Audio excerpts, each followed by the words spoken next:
Նայեք ժողովուրդ, ուր ենք հասել։ Վերջերս գնացել էինք հիվանդանոց եւ այնտեղ հանդիպեցինք շրջող ռոբոտների։ Իհարկե շատ զարմացանք ու հետաքրքրվեցինք, թե ինչ գործողություն են նրանք կատարում։ Պարզվեց, որ դրանք կոչվում են մատակարար ռոբոտներ եւ տեղափոխում են դեղորայք, փորձանմուշներ, բժշկական պարագաներ, լաբորատոր նմուշներ, ինչպես նաեւ սնունդ կամ անհրաժեշտ սարքավորումներ բաժանմունքից բաժանմունք։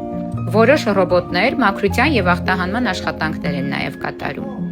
Այս ռոբոտները շարժվում են սենսորների եւ քարտեզների շնորհիվ, որպեսզի չբախվեն մարդկանց կամ պատերին։ Անկեղծ շատ վախենալու էր։ Մի պահ թվում էր, թե հայտնվել ենք ապագայի աշխարհում, որտեղ տեխնոլոգիան եւ մարդկությունը քայլում են կողք կողքի։